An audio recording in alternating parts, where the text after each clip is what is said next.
안녕하세요. 대단히 반갑습니다. 바둑의 전설 조은현 일대기 20 김종서 15숙제에서 조은현이 방향을 틀었다.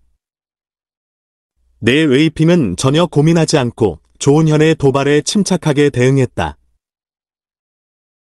반상의 내 귀는 백의 참호로 변했고 중앙에 담을 쌓은 흙은 악착같이 침투하는 백곰 게릴라들의 병참선을 차단하기 위해 초강수로 버티는 형국이었다. 흑돌이 놓이면 흑이 우세해 보였고 백돌이 놓이면 금세 백이 우세해 보이는 난투극. 일희일비 검토실의 관전자들은 종국 직전까지 바둑의 승패를 가늠하지 못하고 터질 것 같은 가슴을 진정하느라 애먹었다. 대국자들도 반상의 머리를 박고 동공이 튀어나올 만큼 처절한 개가를 수없이 반복하고 있었다. 끝내기로 승부가 날 바둑이라면 아무래도 뒷심이 강한 내 웨이핑이 유리했다. 더욱이 덤 8집을 안고 싸우는 입장이니. 게다가 초읽기를 맡은 화 이강 8단이 조은현의 심기를 자꾸 건드렸다. 내 웨이핑의 차례 때는 잠깐의 여유를 두었다 읽고 조은현의 차례에는 가차 없이 카운트를 헤아린 것. 그러나 승리의 여신은 짜여진 드라마를 외면했다. 막바지에 내 웨이핑이 사소한 실수를 범했는데 조은현이 정광석화처럼 타이밍을 잡아 선수로 두터운 끝내기를 차지해버린 거였다. 종국해보니 덤을 제외하고 흑의 한 집 승리였다. 한 걸음만 삐끗했어도 낭떠러지로 떨어질 수 있었던 비관적인 외기를 조은현은 처절한 투혼으로 건너오고 말았다. 검토실에서 종국을 지켜본 윤기현 단장과 개인 자격으로 응원을 온 김학수 사단이 얼싸안고 환호성을 올렸다. 중국 선수단은 망연자실한 표정으로 모니터를 지켜보고 있었고 내 웨이핑의 아내이자 세계 최강의 여류기사 콩샹밍, 공상명, 8단은 얼굴을 감싸쥐고 흐느끼기 시작했다. 중립의 입장에서 진지하게 사국을 검토하던 일본 기사들은 입을 모아 조은현의 승부사적 기질이 돋보인 한판이었다고 밝혔다. 절체절명, 백척간두의 막바지에 몰렸음에도 이국에서 실패한 포석을 다시 들고 나와 진검승부를 벌인 조은현의 오기, 실리를 선호하는 기풍이면서도 과감하게 세력작전을 구사한 그의 배짱. 초읽기에 몰린 상태에서도 상대의 허를 정확하게 포착한 야수성이 마침내 반달곰을 질리게 만들었다는 강평이었다. 그리하여 종합전적 2-2. 승부는 다시 원점으로 돌아갔다. 과거의 네 판은 아무 의미가 없어졌고 오로지 마지막 제5국의 단판 승부로 세계 챔피언이 결정되는 것이다. 이런 추세라면 사국을 이긴 쪽이 유리하다는 게 정설. 한국 선수단은 조은현의 우승을 확신하며 대회장을 나섰다. 그러나 정작 승리자는 그다지 기쁜 얼굴이 아니었다. 그렇지 않아도 가뜩이나 저조한 컨디션으로 전쟁에 임했는데 피를 말리는 대국으로 인해 바이오리듬이 망가질 대로 망가져버린 거였다. 인체는 극한 상황에 접하면 스스로 교감신경을 작동해 만반의 응전태세를 갖춘다. 신선한 혈액은 두뇌로 상승해 판단력을 증강시키고 아드레날린이 분비되고 장의 연동운동이 정지하는가 하면 괄약근이 수축된다. 그리하여 체내의 기가 누출되는 것을 방지하며 최상의 컨디션을 유지하게 하는 것이다. 그러다가 상황이 종료하면 일시에 모든 신경작용이 제자리로 돌아간다. 그 타이밍이 빠르면 일시적으로 쇼크 현상이 일어날 수도 있다. 조은현의 몸 상태가 바로 그러했다. 지독한 고열이 엄습했고 아래턱이 자꾸 떨렸다. 9월 5일.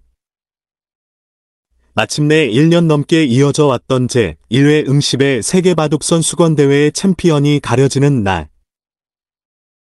윤기현 단장은 사국에서의 불공정 개시를 강력히 항의하여 일본인 이토 씨를 추천했고 주최 측은 어쩔 수 없이 요구사항을 받아들였다. 숙적들이 이윽고 마주 앉았다. 오래전 라에서의 친선대국까지 포함해 종합전적 3-3으로 평행선을 긋고 있는 라이벌. 두 사람 모두 서로의 무공과 기량에 치를 떨고 있었으리라. 이태인이 개시를 선언하자 내 웨이핑이 한 움큼 돌을 쥐었다. 조은현이 홀짝을 맞추지 못하자 내 웨이핑은 노타임으로 백을 불렀다. 앞서 벌어졌던 네 판의 순번을 무효로 하고 새롭게 돌을 가린 결과 또 조은현이 흙을 잡게 된 것이다. 검토실의 윤 단장이 걱정스런 표정으로 고개를 가로젓자 일본인 관전 필자 후지 등정정의 씨가 윤기현 단장의 어깨를 치며 위로했다. 오늘 조은현이 이깁니다. 두고 보세요. 어젯밤 꿈을 꾸었는데 산신령이 호련히 등장해 흙을 쥔 조은현이 승리한다고 예언했거든요. 호주이의 꿈이 사실인지 확실치는 않지만 그를 비롯한 일본팀은 알게 모르게 중립의 위치를 지키지 않고 조은현을 응원하고 있는 게 분명했다. 오전 10시 조은현은 또 이 사국과 동일한 포진을 시도했다. 내 웨이핑은 눈썹을 한번 꿈틀하더니 양화점으로 변화를 모색했다. 아마도 조은현의 도발적인 기세에 질린 것이었으리라. 그러자 조은현은 사국대와 정반대로 철저하게 귀를 파기 시작했다. 넓은 곳이 많아도 그는 상대의 집이 커질 가능성이 보이는 곳에 즉각 특공대를 투입해 두 집 내고 사는 타개작전으로 일관했다. 내 웨이핑은 묵묵히 중앙에 성을 쌓으며 조은현의 발빠른 행보를 뒤쫓아가고 있었다. 아무리 민첩한 상대라도 언젠가는 허점을 노출하겠지. 그는 처절하게 인내하면서 두텁게 따라왔다. 점심 작전까지 조은현의 시간 소모량은 90분, 그에 비해 내 웨이핑은 고작 30분만 쓰고 있었다. 꾹꾹 참다가 자신이 장기로 하는 종반에 에너지를 퍼뜨리겠다는 심상 같았다. 점심 메뉴는 장어덮밥. 그런데 조은현은 먹는 둥 마는 둥 젓가락으로 밥알을 헤아리고 있었다. 윤 단장이 말을 걸었다. 내 아직도 편찮은가? 그는 대답 대신 희미하게 미소를 지어 보였다. 말라있는 입술. 그는 큰 시합의 중압감과 감기 기운으로 만신창이로 변해가고 있었다. 그냥 편안하게 두시게. 평소 자네 실력대로만 둔다면 이길 수 있을 걸세. 조은현은 선배의 충고에 또 미소만 지어 보였다. 흥겨운 표정이었지만 눈빛만큼은 예리하게 빛나고 있었다. 그는 음식을 앞에 두고 내내 허공의 한 점만을 응시했다. 윤 단장은 그런 그를 내버려 두어야만 했다. 그의 시선 끝에는 오전 봉수한 바둑판이 홀로그램으로 펼쳐져 있을 것이고 그 바둑의 전단을 찾기 위해 골몰해 있는 것이 분명했으므로 아니나 다를까 오후에 바둑이 속개되자마자 조은현은 승부수를 띄웠다. 백의 세력권에 잽을 던진 다음 아예 깊숙이 헤집고 들어간 것이다. 수가 곤란해진 내 웨이핑의 행보가 둔해졌다. 그 틈을 놓치지 않고 껑충껑충 중앙으로 탈출한 흙은 한숨을 돌려 우변의 약한 돌 한 점을 꾹 이어버렸다. 이제 더 이상 지킬 곳이 없다는 판단에서였다. 그때부터 내 웨이핑이 맹렬한 반격을 시도해왔다. 시간을 아껴온 그는 상대의 대마를 노골적으로 공격하면서 동시에 시간을 공격하는 작전을 구사했다. 초읽기에 몰린 조은현을 궁지로 몰기 위해 그는 고도의 계산이 필요한 난해한 초식으로 태클을 해왔다. 그러나 시간으로 승부하려는 그의 작전은 오산이었다. 조은현은 당대 최고의 순발력을 자랑하는 천재. 코너에 몰린 상태에서 한치도 양보하지 않고 카운터블로를 날린 끝에 마침내 백의 공격에서 벗어나 거꾸로 대만을 잡아버린 것이었다. 그 수수는 거의 유일한 생명선이었는데 1분 초읽기 속에서 조은현은 완벽하게 외기를 밟아나갔고 내 웨이핑은 자폭을 택하고 말았다. 조은현이 145수를 힘차게 두자 내 웨이핑은 무겁게 고개를 떨구며 돌을 던졌다. 그 순간 검토실에서 함성이 터졌다. 옥이 진행되는 동안 바둑평론가 박치문 씨를 비롯해 동남아 각지에 흩어져 활동하던 각 언론사 특파원들이 대거 싱가포르로 몰려와 우리 측 응원단도 적지 않았던 터. 사국대와 마찬가지로 중국 측 콩샹밍 8단이 오열을 터뜨려 주의를 당혹하게 만들었다. 그만큼 그들의 기대가 컸었고 어이없는 좌절의 체면 따위를 갖출 여유가 없었던 것이다. 대국실에서 내 웨이핑은 침통한 표정으로 앉아 있었고 조은현은 상대의 아픔을 이해한다는 듯 기쁨을 애써 감추고 있었다. 곧이어 시상식이 거행되었다. 그동안 한국 측을 은근히 애먹였던 임창치 씨도 환한 웃음을 비치며 승자 조은현을 축하해 주었다. 1m도 넘는 트로피와 40만 달러짜리 수표를 받은 조은현이 그제서야 머쓱하게 미소를 지었다. 점심때 지었던 희미한 미소가 시상식에서 꽃으로 활짝 피어났다. 같은 시각 9월 5일 오후 4시에 한국 기원은 빅뱅이 일어났다. 생중계로 해설을 하던 김수영 6단이 조은현의 우승 소식을 전 국민에게 전하면서 만세를 불렀다. 쉰 목소리로 하루 종일 열변을 토하던 그는 목이 메어 이 대목에서 제대로 말을 꺼내지 못했다. 너무 감격한 나머지 그는 눈물을 줄줄 흘렸다. 200명의 청중들도 따라서 울었다. 한국기원 사무국에서 캔맥주를 대량으로 주문해 청중들에게 서비스하며 즉석 맥주 파티를 벌였다. 브라보! 싱가포르에 기자를 파견하지 못한 언론사들이 한국기원으로 카메라를 보내 연신 플래시를 터뜨렸다. 한국 바둑이 세계 정상에 우뚝 오른 감격의 순간이었다. 챔피언 조은현은 싱가포르 교민들을 비롯한 응원단과 승전 축하 파티를 늦게까지 즐기고 호텔방에 들어왔다. 긴장이 풀려 목욕할 기운도 없었다. 그는 침대에 풀썩 쓰러져 시트에 얼굴을 묻었다. 부드러운 어둠 속에서 수백 수천의 환영들이 파노라마처럼 회오리쳤다. 목포의 애절한 풍경, 고문동 달동네의 계단, 세고의 스승집의 다다미 방, 공군복무 시절의 애환과 폭격 시대의 영광, 그리고 파란만장했던 응시배 토너먼트의 기억들. 이제 내 몫은 한 것이겠지. 주마등 같은 필름 끝자락에 비로소 안도감이 묻어났다. 몸을 뒤채고 천정을 바라보았다. 며칠 동안 답답했던 비강이 시원한 느낌이었다. 대승리의 엔돌핀이 지독한 감기 바이러스를 몰아낸 모양이었다. 참으로 상쾌한 피로감을 만끽하며 그는 그대로 잠에 빠져들었다. 9월 6일 김포공항 1층 입국장 게이트가 열리고 바둑 황제 조은현이 모습을 드러내자 30여 대의 카메라가 플래시를 터뜨렸다. 동시에 와 함성이 터졌고 100여 명의 환영객들이 황제를 에워쌌다. 한 사람의 바둑인이 이처럼 성대한 환영을 받아본 적은 일찍이 없었다. 아내 정미화 씨는 북받쳐오르는 눈물을 애써 삼키며 남편의 손을 꼭 쥐었다. 중국 원정기를 동행해보았던 그녀는 마지막 결전장인 싱가포르에 따라가지 않았다. 피를 말리고 영혼을 태우는 현장이 너무나도 두려웠기 때문이었다.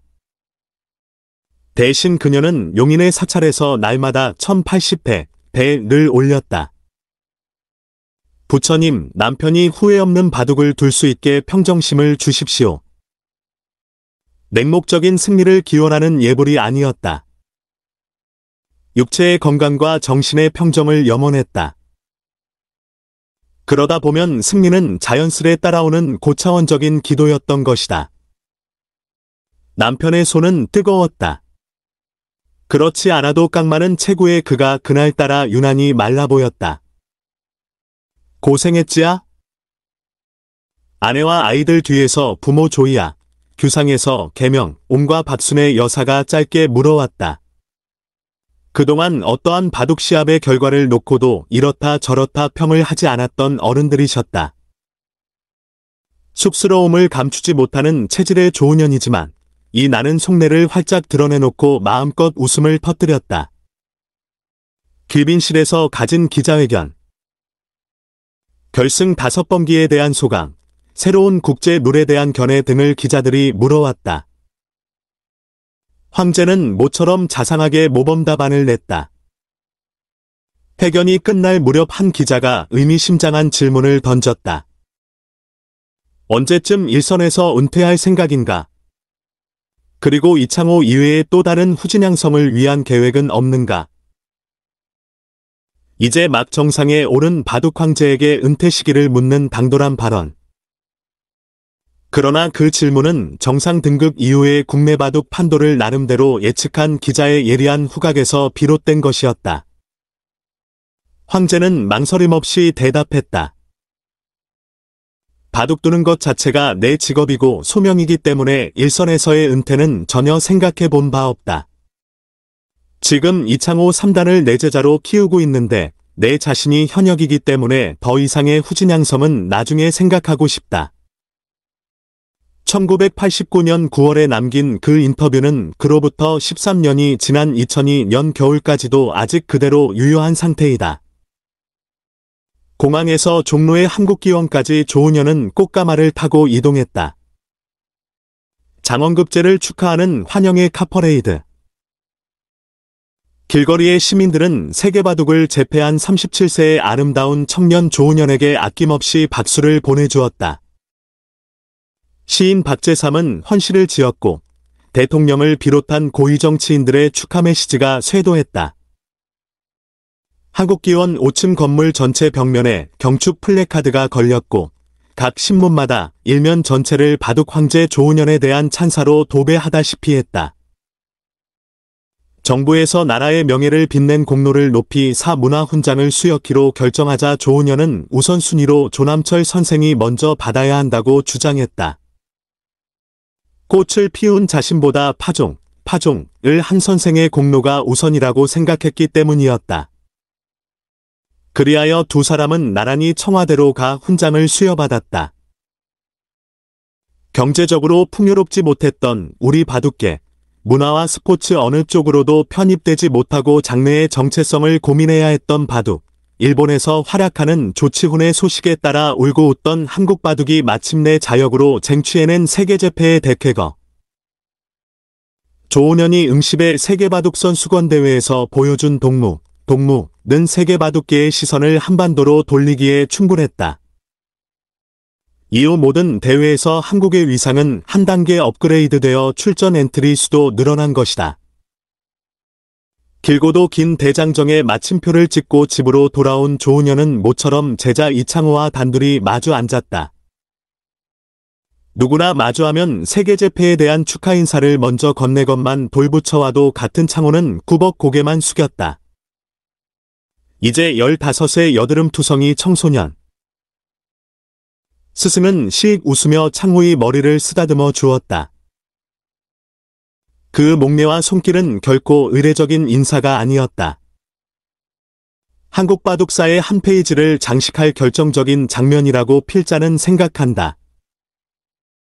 입술을 열어 표현하진 않았으나 창호는 응시배 결승대국 중계방송을 지켜보며 애타게 스승의 승리를 기원했으리다.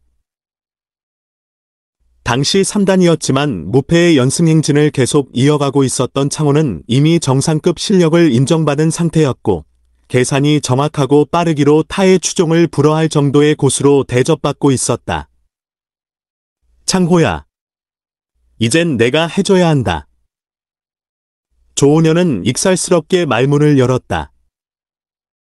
자기 몫은 다했다는 홀가분한 어조. 그러나 그 한마디에 실로 깊은 의미가 함유되어 있었다. 제자가 어린 나이에 전륜의 무공을 떨치며 고단자들을 연파해도 좀처럼 칭찬한 적 없는 스승이었고 남들이 입을 모아 창호의 기량을 높이 평가해도 아직은 멀었다며 자꾸만 제자를 품속 자락에 감추었던 스승 아니었던가. 그처럼 평가에 인색했던 스승이 비록 장난스럽긴 했어도 어쨌거나 정식으로 제자에게 임무를 떠맡긴 것. 필자는 그 발언이 후계자 책봉식이었다고 감히 주장한다. 스토리 서두에 언급한 바 있듯이 응십의 결승에서 패퇴한 뇌의핑은 세계 바둑인들을 향해 중국 바둑의 잠재력을 은근히 과시했었다. 자신을 몰락시킨 조은현과 다시 응시배에서 만나려면 4년을 기다려야 하지만 그 시간은 뇌의핑에게 너무나 긴 시간이었다. 나에게는 깜짝 놀랄만한 후계자가 있다. 앞으로 주목해달라. 뇌의핑이 자랑한 제자는 다름 아닌 창하오, 상호. 그의 예언에 걸맞게 창하오는 현재 세계 바둑계의 거봉으로 우뚝 솟았다. 조은현이 이창호에게 당부한 몫이 바로 현재의 판도에 비춰진다. 이창호는 스승이 건넨 바통을 한 손에 굳게 움켜쥐고 당당하게 선두를 질주함으로써 황제의 황태자 책봉이 옳았음을 입증하고 있는 것이다. 옥좌에서 한 발 물러난 상황이 아직도 국제전의 기사로 출전해 제자의 앞길을 막는 적군들과 처절한 육박전을 펼침으로써 다소 짐을 덜어주는 상황이 흥미롭지만 좋아요. 회원정에서 돌아온 황제는 가을부터 국내 기전의 타이틀을 방어하느라 곤욕을 치러야 했다. 응십의 대전 때문에 이월된 전쟁의 스케줄이 폭주했다.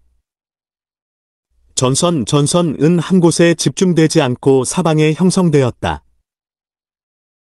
기왕전에서 서봉수가, 대왕전과 기성전에서 유창혁, 그리고 최고위전에서 제자 이창호가 도전장을 던져왔다. 전방위에서 몰려오는 치열한 도전. 전천후로 임해야 했던 처절한 응전. 그의 겨울. 마침내 경천동지할 대사건이 터지고야 말았다. 1989년은 한국 바둑이 세계를 향해 힘찬 기지개를 켠 한 해였다. 그리고 한국 바둑의 운명을 혼자서 짊어지고 응창깁의 우승을 견인한 조은현 역시 개인사의 절정을 구가했다. 국내 타이틀 쟁취 100회의 신기록은 덤이라고 해도 좋았다. 이 해에 국내에서도 세계조류에 발맞춰 메이저급 세계대회인 동양증권배를 개최했는데 조은현은 시기상조를 이유로 불참했다. 일본과 대만의 강호들이 참가한 이 대회에서 신진 양재호 6단이 우승하면서 세대교체의 기치를 휘날렸다. 전년도에 대왕위를 쟁취하면서 천재성을 떨친 유창혁 3단은 기성전과 대왕전에서 조은현과 12번기를 펼친 끝에 패퇴에 아깝게 무관으로 전락했지만 바둑황제와 팽팽한 접전을 벌여 가능성을 인정받았다.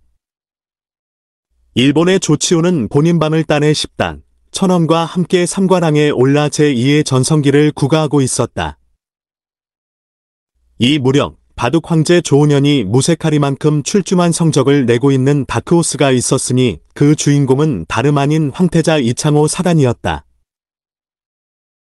14세의 소년 창호는 제8기 바둑왕에 등극하면서 타이틀 홀더가 되었고 111국을 두어 자그마치 84승에 75.7%의 놀라운 승률을 기록했다. 27패 중에 스승 조은현에게만 13패, 라이벌 유창혁에게 3패를 기록했고 그 외의 기사들에게는 거의 전승을 거두다시피 했다. 아직 스승을 따라잡기에는 힘이 붙인 듯 했으나 괴동 이창호는 절대 열세의 전적과 관계없이 1989년이 저물어가는 12월에 스승으로부터 최초의 타이틀 하나를 따내는데 성공했다. 제29기 최고위전. 창호는 예선서부터 하늘을 찌르는 기세로 강자들을 연파하며 토너먼트의 사다리를 거침없이 타고 올라갔다. 선흥욱, 장수영, 서봉수, 김일환을 꺾고 도전권을 획득한 것. 하해전의 최연소 도전자 기록을 세웠던 기전이 바로 최고위전이었다. 그때는 스승의 준엄한 가르침 앞에 무릎을 꿇었고 이후 2번 더 타이틀전에서 물러섰지만 이번의 기세는 뭔가 달랐다. 흙을 든 제1국에서 스승의 날렵한 행마에 굴하지 않고 버틴 끝에 6집반 승리를 거둔 것이다. 이 국은 스승의 완력이 제대로 먹혀들어 불개패. 1-1로 균형을 이룬 도전기는 이듬해로 넘어갔고 1월 8일 열린 제3국에서 창호는 환상의 명곡을 연출하며 157수 만에 불계승을 거두었다. 그러나 스승의 반격이 곧바로 이어져 4국은 불개패. 1990년 2월 2일 그 날짜처럼 이 타이스코어에서 마지막 5국이 두어졌다. 최종국답게 바둑은 262수까지 이어지는 혈국이었다. 논퍼지는 개가바둑에서 스승은 끝까지 반집을 이기는 것으로 착각하고 있었으나 종국해보니 제자의 반집승이었다. 관철동이 발칵 뒤집히는 대사건이었다. 14세의 풋내기가 세계 챔피언이자 호랑이 스승을 꺾고 마침내 신문기전에서 우승을 한 것이었다. 최고위전은 조은현이 20년 전에 생애 최초로 획득했던 타이틀. 역사의 수레바퀴는 무려 20년 만에 한 바퀴를 그렇게 돌았다. 이틀을 침대에 누워 있었는데도 좀처럼 감기 기운은 가시질 않았다.